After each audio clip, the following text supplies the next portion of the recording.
What is a microservice? Often it's very helpful to start with an analogy. And one of the analogies we could share is that building an application is a little bit like building a ship. In the 16th century in Europe, many countries in Europe were naval powers, and ships were built in place, large wooden constructions taking many months to build, with teams of craftsmen who specialized in particular aspects of the ship, laying down the hull, planking, caulking, decking, adding the rigging, and so on. It was a very skilled process, but it was slow and inefficient. At the time, Venice was one of the biggest naval powers in the Mediterranean, running over 3,000 ships, merchant and military ships across the Mediterranean. And they're widely credited as in being one of the first examples of an industrialized production line. This production line was known as the Venetian arsenal. What you see is a present day visualization of that arsenal. And it would build ships, producing a ship a day, the final outfitting taking just a matter of hours, and with over 100 ships and galleys in their backlog. If we look at an old illustration of the arsenal, it shows a little bit of how the process worked, with multiple different areas laid out for different purposes. Hulls would be built and stored, they'd go through a production process. The innovation that the Venetians are often credited to is the idea of a production line, where the object being manufactured is brought to the team, rather than the team gathering around the object, as other countries practiced when they built ships. But that's perhaps not the key innovation. If you zoom in and look in detail at this picture, you'll see that not only was there a production line for building ships, but individual components for the ships were built separately, independently, and then fitted to the ship or the galley as it flowed through this production line. The Venetians were not just the first industrialized production line, they were also the first to come up with the concept of interchangeable parts. And it was this concept of interchangeable, replaceable parts when they built ships that gave them huge benefits and advantages as they brought those ships to the sea, as they brought them to war, and as they maintained and upgraded those ships throughout their lifetime. A ship, like an application, is an expensive and valuable artifact. It's not something that you would throw away when it needs repair and rebuild. Just like your application, a working ship goes through a cycle of development, building, sea trials, deployment, and release, using it in practice. And that ship would regularly require upgrades or repairs or maintenance as new techniques came on board or as damage needed to be repaired. And by using replaceable, interchangeable parts, the operation of maintaining and upgrading that ship became much easier and much quicker. Within a day, a damaged Venetian galley could be brought into the arsenal, the rigging could be stripped off, the damaged masts and yards could be replaced, the rudder could be upgraded, all because the parts were designed to be interchangeable rather than being custom built for each individual vessel. And that is very analogous to how we build and manage applications. If you think of a monolithic application, which is built as a single unit, libraries and glue code is developed for that application and then links together and the application is deployed, then the task of developing, building, testing, deploying, and releasing this application and then iterating through changes becomes very laborious. Releases from start to finish can take months. Major development can take months as well. It's very difficult to fast track a new feature or a bug fix for this application and push it out into production because it's such a large, complex, heavyweight object, if you like an English or a French vessel of old. The goal of microservices is, just as the Venetians separated their vessels into small interchangeable parts. The goal of microservices is to separate an application into small, interchangeable, replaceable parts. These parts can be built, developed, built, tested, deployed, and released independently of each other in parallel. And the smaller and simpler a part is, the faster you can iterate around this cycle of developing through to releasing an application component. This is the thinking behind microservices. Businesses face the challenge of releasing applications quickly and iterating, bringing new features to market very, very fast. And the microservices architecture is an approach that tries to accelerate that process by decomposing an application into loosely coupled, independently deployable smaller services, like the independent components and capabilities on our Venetian galley. Each component is highly maintainable and testable. It's small, it's well-defined, it's self-contained. Components are loosely coupled. They use a straightforward API, a REST or a messaging API, to communicate with each other, meaning that the implementation of the component is hidden from the consumer. That makes it possible for the developer to change the implementation and replace the component without the application, the services that depend on that component having to synchronize. They're independently deployable. Standalone, they have their own dedicated technology stack. They can be deployed, upgraded, and scaled independently. Good practice is that these components are not simply pieces of technical functionality, but they're organized around business capabilities, user management or inventory management, or image rendering. That good practice means that these components can naturally be reused in other applications, just as in our case of the Venetian galleys, anchors that are built for a war galley of a particular size can also be reused on a merchant ship of a similar size. And finally, in a microservices architecture, the components tend to be owned by a small team. This is a goal in the architecture. It's often described as the two-pizza team goal. It's well understood that teams of less than 10 engineers can operate very, very efficiently without the overhead of communication that you find in larger teams. But building and deploying an application using a microservices pattern can be a lot more difficult than the processes that we're used to and accustomed to. Let's take another poll.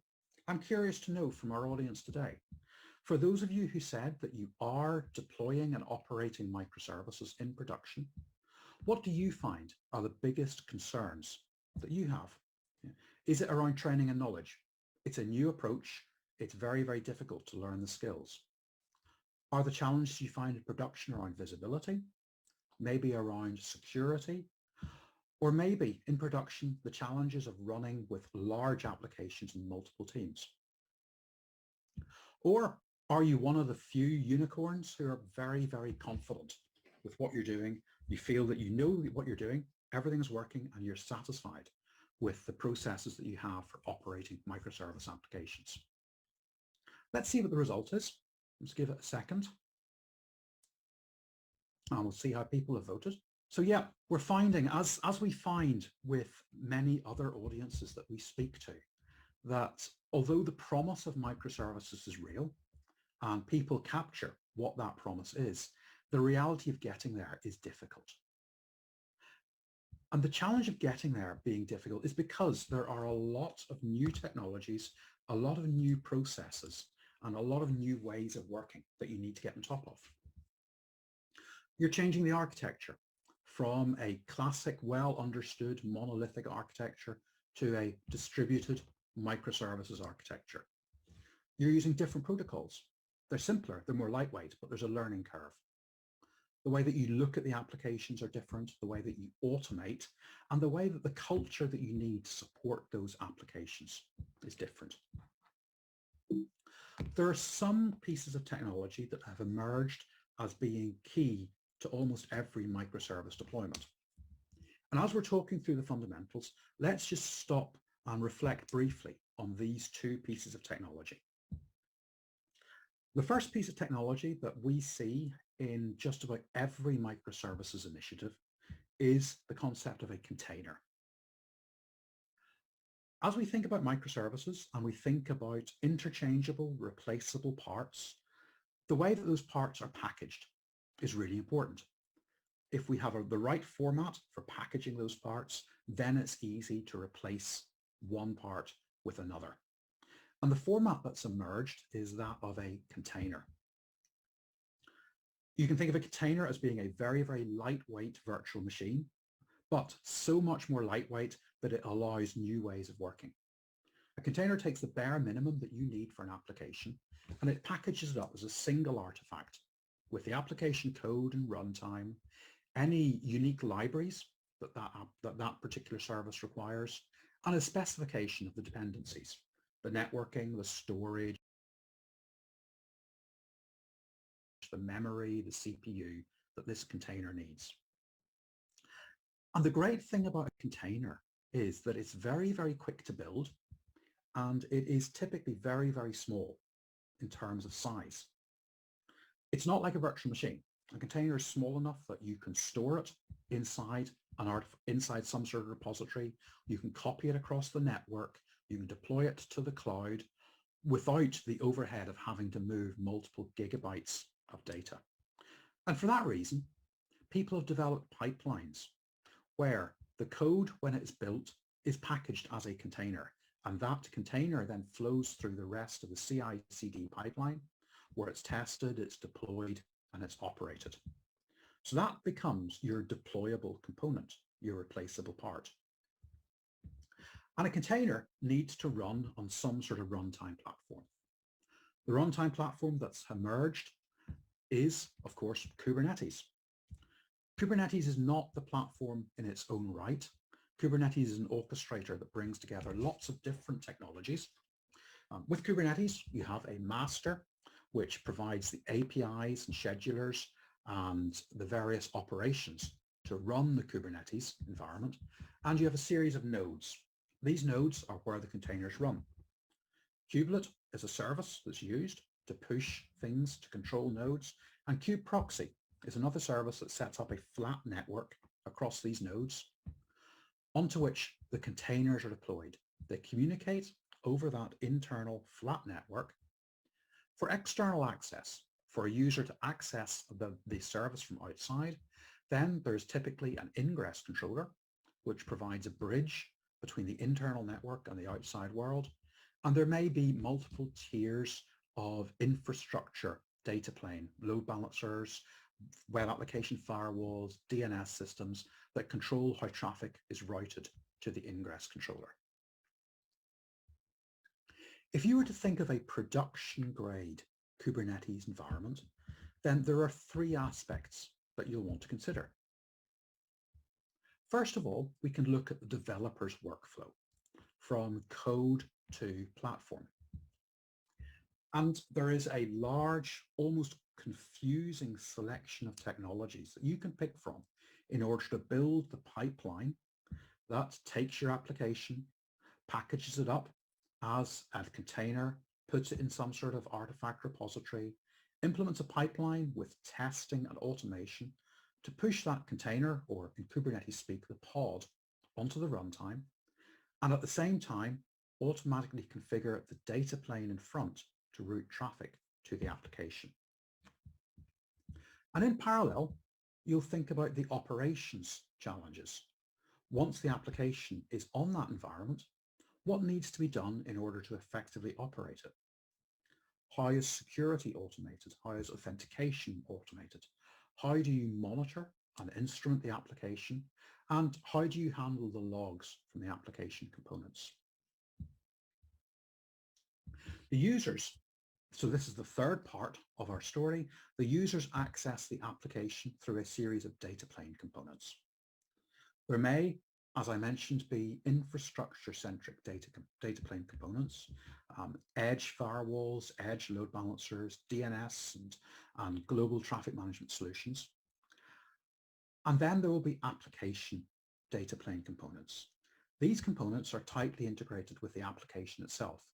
So as applications are pushed to Kubernetes, the application data plane is modified and managed as part of that process. Operating an application in an environment like Kubernetes is hard. Again, you're going from a stable, predictable, well understood environment, a monolithic environment, through to an environment that is dynamic and distributed with many more moving parts, much more automation, and perhaps most scary of all, the temptation to run everything in production on the production platform, to push and upgrade services live in production. So when things do go wrong, they go wrong with live traffic on a live platform, and finding and debugging and resolving the faults becomes really, really critical.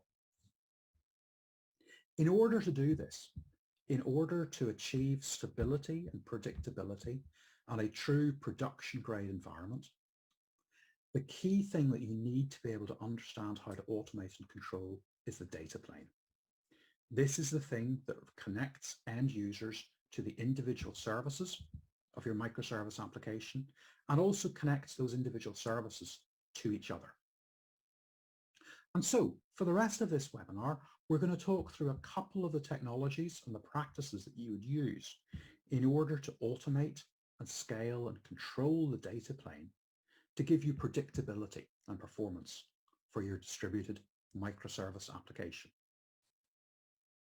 Let's begin with the first part, which is colloquially or often described as the Ingress Controller. An Ingress Controller is a discrete piece of software. There are a number of options, and we'll take a little pause here for another poll. And I'm curious to know, for those of you who are running applications in Kubernetes, what Ingress Controller do you use? Do you use the standard ones that come with the Kubernetes environment? Maybe, as some of our users do, you're running OpenShift and you use the OpenShift router for that environment. NGINX, we have our own Ingress Controller based on NGINX open source and NGINX Plus, which I'll talk about shortly. If you're running an F5 Big IP device, you can use Container Ingress Services, CIS, to use the Big IP as the front end. Or maybe you're using something else. Or if you don't know, often that's below people's radar and they're not always aware of what's being used in production. Let's see what people say. So close the poll and let's get the results. And we find a lot of people don't know. The Ingress Controller is something which is not in your radar. It's not something you think perhaps is worthy of concern. But we do see that there's a lot of people using, for those who do know, it's well spread between either using the default Ingress Controller or router that came with the platform or the one that NGINX provides. Why is an Ingress Controller important? Why should you know what you're using and care? Well, not all Ingress Controllers are alike. The Ingress Controller is a specialized load balancer that's designed specifically for Kubernetes environments. It's different to a regular load balancer because it's deployed in a different way. It bridges the external and internal networks in the Kubernetes platform. It's configured using the Kubernetes API, using objects called ingress resources. Doesn't have a GUI, you don't edit config files, you access and manage it through the Kubernetes API. And it integrates with the Kubernetes databases and processes, the service discovery layer. It learns where things are in Kubernetes, and it automatically updates its load balancing rules. If, for example, a service scales, so more replicas are added, or individual pods fail the health checks that Kubernetes runs against them. So an Ingress Controller is a really tightly integrated load balancing solution with Kubernetes. But we find that customers face several challenges when they start to run at scale. Kubernetes is a complicated environment, and even more so, people try and do complicated things on Kubernetes. So the needs of complex applications and workflows can put a strain on the capabilities of the Ingress controller. And additionally, Kubernetes is often used in a shared fashion, multi-tenancy, many teams collaborating and cooperating on a single Kubernetes platform. And those teams need to be able to cooperate and share the environment, including the Ingress controller, safely and securely. We've put a lot of engineering into the NGINX Ingress controller with the goal of making it easier to meet those two challenges. We have a rich but straightforward and natural way of configuring the NGINX Ingress controller with the concepts of virtual servers.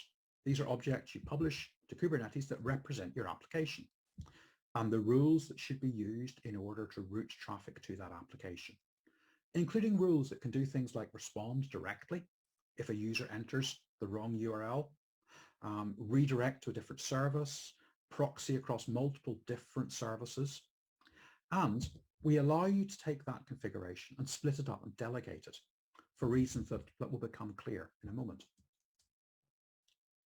Because the Ingress controller is built on NGINX, it also has the capability of using many of the advanced features within NGINX, things like access control or the web application firewall.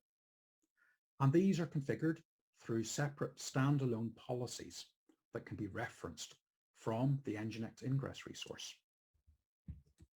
There are always edge cases, special cases, unusual use cases where people need to do something which goes beyond the schema that we've designed with virtual servers and policies.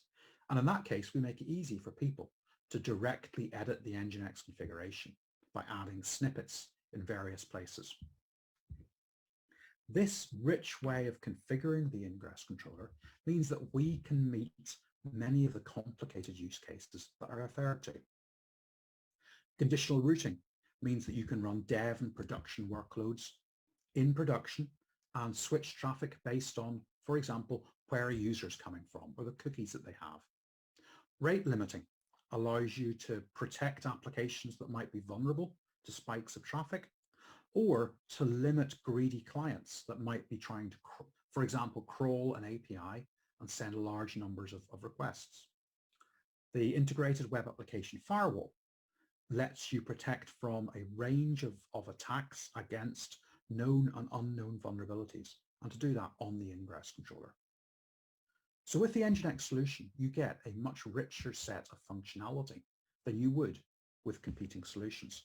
And this allows you to better use Kubernetes and operate your microservices applications.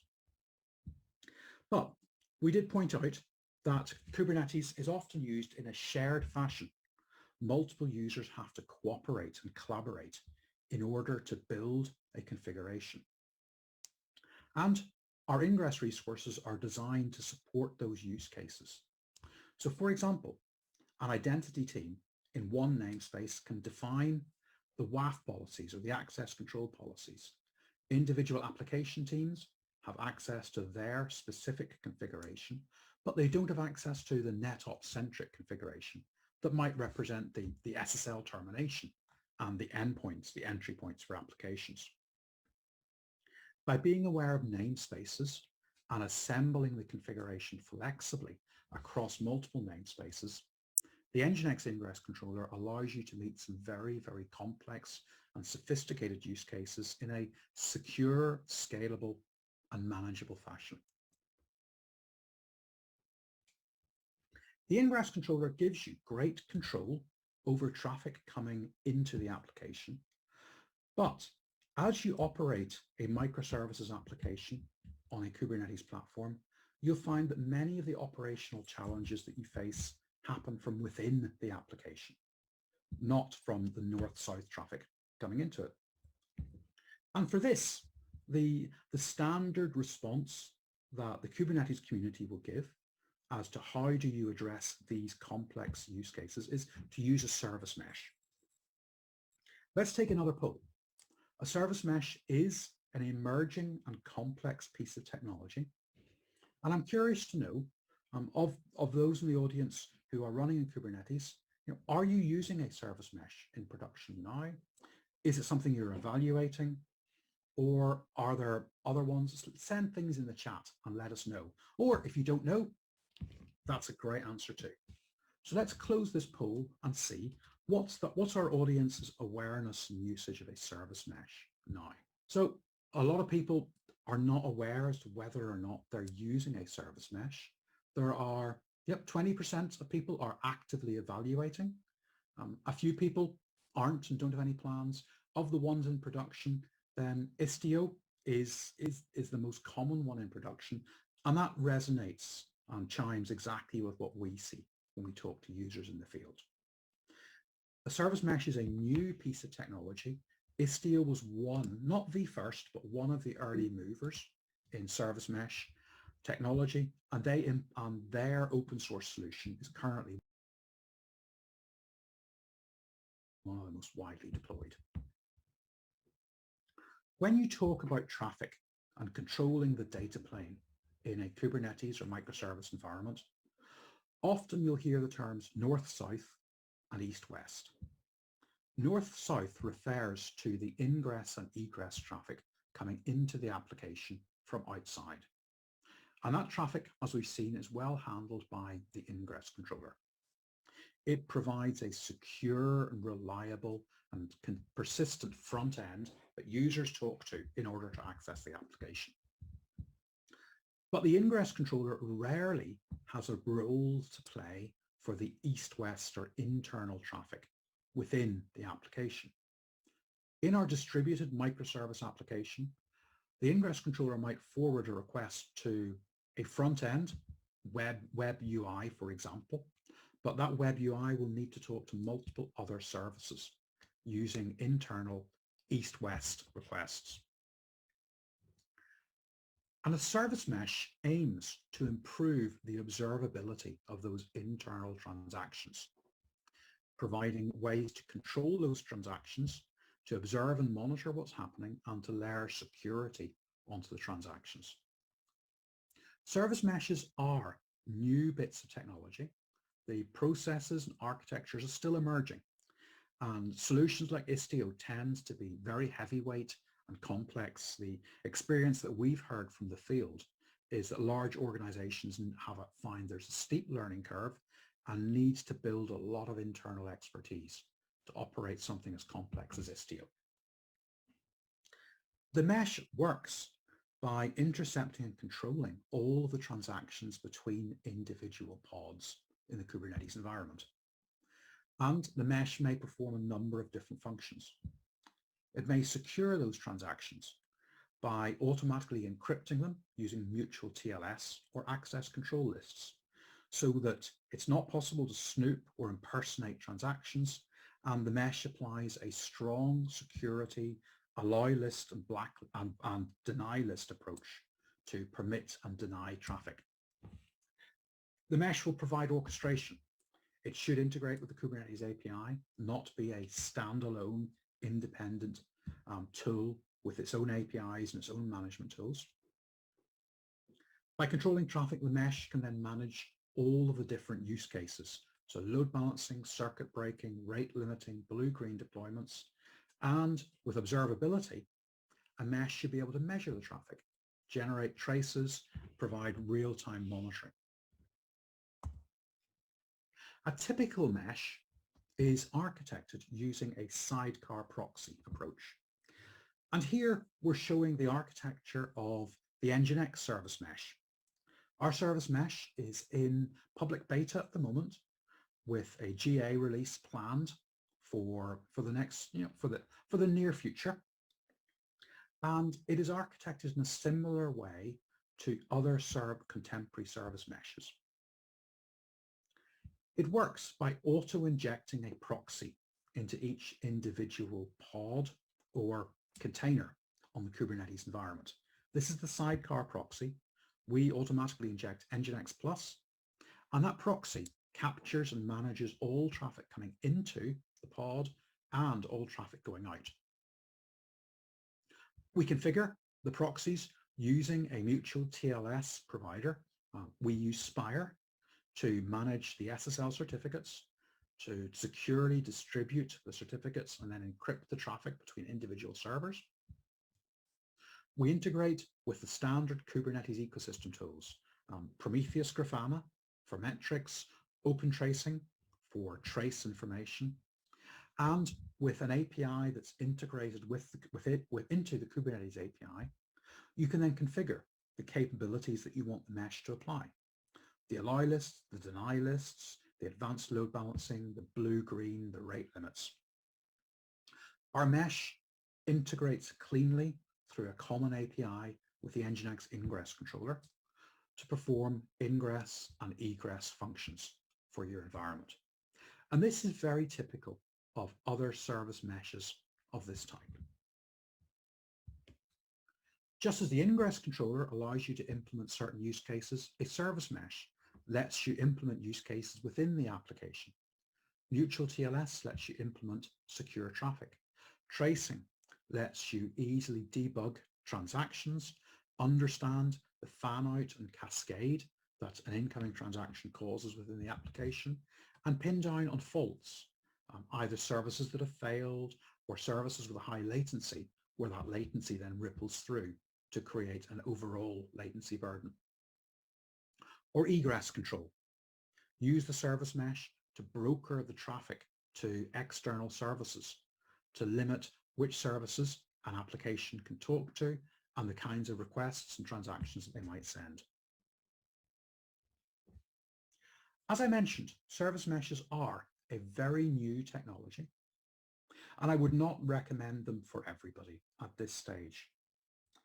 If you have a mature, fully automated CI/CD pipeline, so often described as GitOps, that I would say is a prerequisite for thinking about a service mesh. It's not a technical prerequisite, but it's a practical prerequisite. Service meshes are designed to solve problems, but if you haven't automated your CI/CD pipeline, you've got bigger problems already that a mesh can solve. So fix that first. Current service meshes are tightly focused on Kubernetes, so you need to be fully invested in microservices and Kubernetes to get full advantage from the service mesh.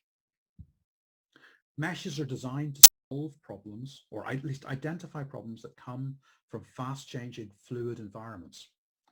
If your applications are stable and well understood and you're not deploying frequently to production, you probably don't need a mesh.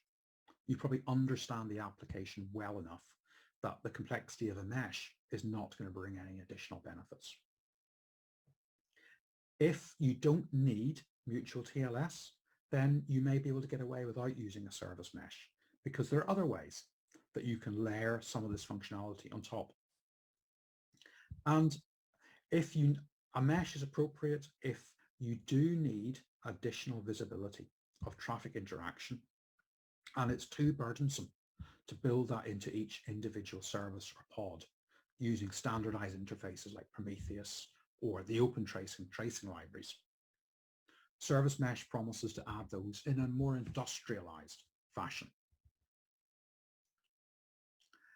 Organizations often talk about the complexity of an application. My rule of thumb is that if the application is small enough that your developers and architects can mentally model that application and understand how it works in their heads from end to end, then they're probably better equipped for investigating and debugging and diagnosing problems with the application than a mesh would be, because they intuitively understand how the application is architected.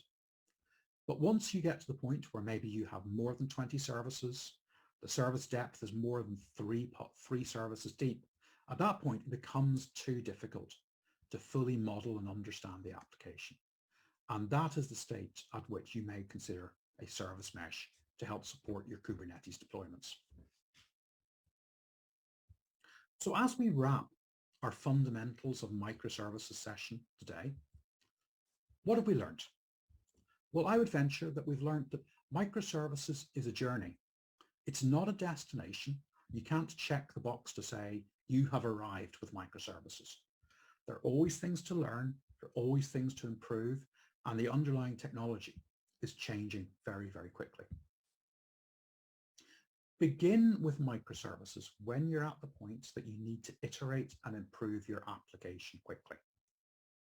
If you are operating in an environment or a business where you're comfortable doing waterfall or fairly steady agile fortnightly or monthly releases, you probably don't need microservices. If you're operating that process well and it works well for you, then stick with the simpler, better understood monolithic approach. But if you're operating in an environment where you have complex applications and you need to iterate and improve parts of those quickly, you're running a Venetian fleet of galleys that need constant maintenance, then a microservices approach will help you scale. It's almost certain, as you look at this, the technology choice that you make will point you in the direction of containers and of Kubernetes as the core foundational technologies for a microservices initiative. Although it's very likely you will end up having a hybrid environment where some microservices are running on Kubernetes, but your application also depends on traditional monolithic workloads, such as a database or an inventory system, perhaps that you wrap with a simple API strangler pattern. The microservices journey is a long journey. Development and operations take parallel but separate paths as they consider the implications of adopting microservices for their respective roles. The key to making it work in production is to control the production platform using the application data plane. So technologies such as the Ingress Controller and perhaps the service mesh are critical to operating the application reliably, securely, predictably, and in a scalable fashion in production.